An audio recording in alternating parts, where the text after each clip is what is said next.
श्रीगणेशाय नमः। शान्ताकारं भुजगशयनं पद्मनाभो सुरेशं विश्वाधारं गगनसदृशं मेघवर्णो शुभङ्गं लक्ष्मीकान्तं कमलनयनं योगवीर्ध्यानगम्यं वन्दे विष्णुं भवहरं सर्वलोकैकनाथम्। अधिकमास महात्म्य अध्याय 18. मागच्या अध्यायामध्ये आपण धर्मशर्माची कथा बघितली आणि या अध्यायामध्ये हा 18वा अध्याय, यामध्ये आपण मंगळागौरीची कथा बघणार आहोत. विंध्य पर्वताच्या एका विभागामध्ये अमरकंटक नावाची एक पर्वत श्रेणी आहे. तेथे नर्मदा नावाची एक पुण्य सरिता हे सतत वाहत असते. आता या नर्मदेच्या तीरावरती दोन्ही कडून घनदाट असं सुंदर सुंदर वृक्ष आहेत, वेली आहेत आणि म्हणून की काय अशा या रम्य ठिकाणी स्वतः साक्षात भगवान शिवपार्वती यांचा नित्य वास असत. तर या नर्मदेच्या संगमाजवळ भृगुच्छ नावाची एक नगरी आहे. या नगरीमध्ये एक तपस्वी ब्राह्मण आणि त्याची पत्नी हे दोघंजण राहत. त्याचं नाव होतं कुळशर्मा आणि पत्नीचं नाव होतं कुशावती.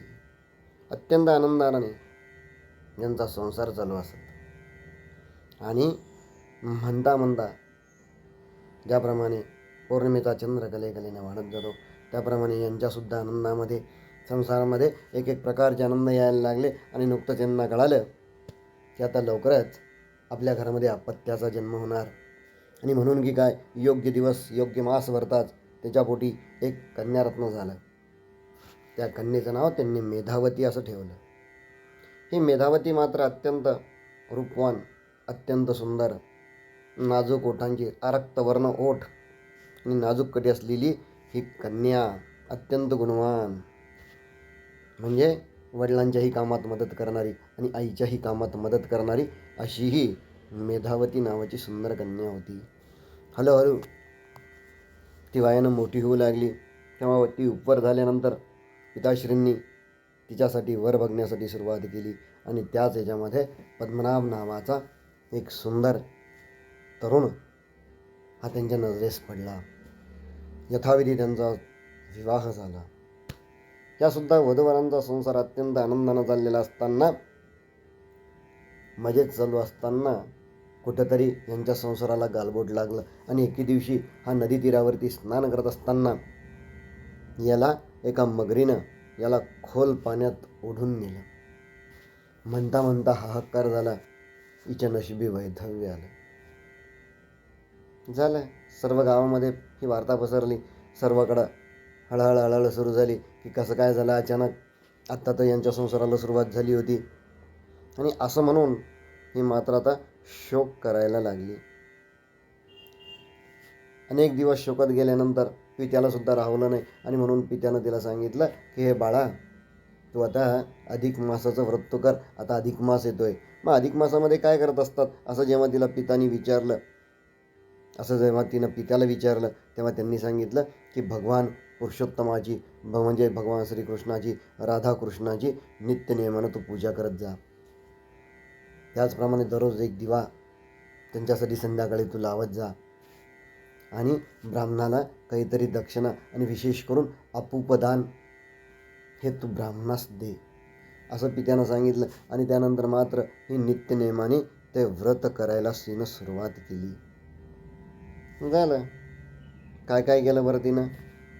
उपवास, नक्तभोजन, नित्यस्नान, दीपदान, अन्नदान, वस्त्रदान, अपूपदान, मौन भोजन, अशा कितीतरी जेवढ्या उच्च कोटीच्या गोष्टी या महिन्यात करायच्या असतात या सर्व तिनं केल्या. आणि शेवटी आता उद्यापनाची वेळ आली.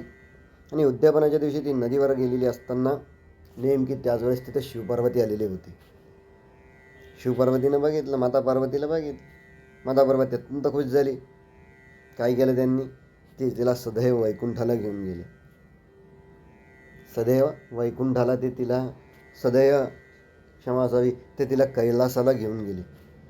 मग कैलासाला गेल्यानंतर पार्वती मातेने तिला निरखून बघितलं. अरे, हिच्या ती कपाळी कुंकू नाही.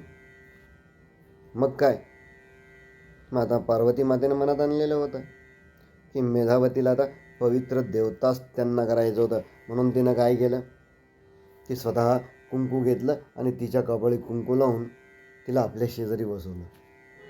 काय अधिकार वाढून गेला. कशाचं पुण्य होतं हे सर्व अधिक मास महिन्याचं पुण्य होतं.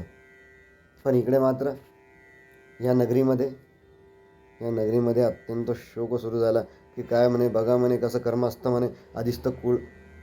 आधीच तर पती गेला म्हणे, पद्मनाभ गेला म्हणे, आणि त्याच्यातल्या त्यात आता ही सुद्धा गेली म्हणे.